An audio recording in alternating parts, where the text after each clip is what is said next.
నమస్కారం. మార్గశిర మాసం కథాస్రవంతిలో నేటి 7వ రోజుకు స్వాగతం. నిన్నటి కథలో కృష్ణుడిని సుడిగాలి రూపంలో ఎత్తుకుపోయిన తృణావర్తుడిని ఆకాశంలోనే సంహరించిన కన్నయ్య లీల గురించి తెలుసుకున్నాం. కృష్ణుడు ఇంకొంచెం పెద్దవాడయ్యాడు. అతని అల్లరి గోకులాన్ని చుట్టేసింది.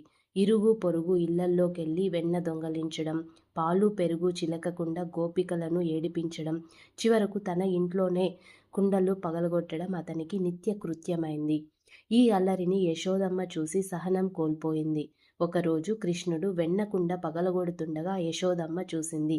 ఈసారి ఎలాగైనా కృష్ణుడికి బుద్ధి చెప్పాలని గట్టిగా నిశ్చయించుకొని అతన్ని పట్టుకోవడానికి పరిగెత్తింది.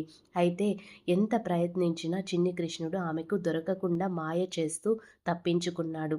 చివరకు తన తల్లి పట్టుదల చూసి కృష్ణుడు లొంగిపోయాడు. యశోదమ్మ ఇంకా ఉపేక్షించకూడదని, అల్లరి చేయకుండా ఉండటానికి కృష్ణుడిని రోలుకు కట్టేయాలని నిర్ణయించుకుంది. ఆమె ఇంట్లో ఉన్న తాడు తెచ్చి కట్టడానికి ప్రయత్నించింది.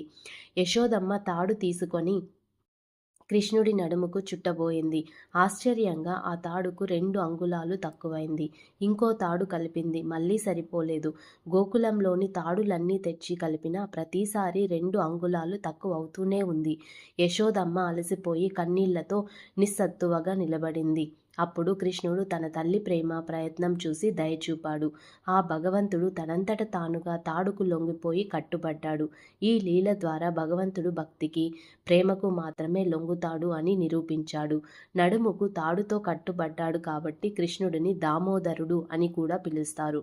యశోదమ్మ రోలుకు కట్టేసిన తర్వాత బాలకృష్ణుడు ఊరుకున్నాడా? రోలుతో సహా నడుస్తూ వెళ్లడం వెనుక ఉన్న మహోన్నత లీల ఏంటి?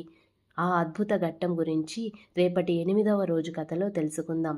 ఓం నమో నారాయణాయ.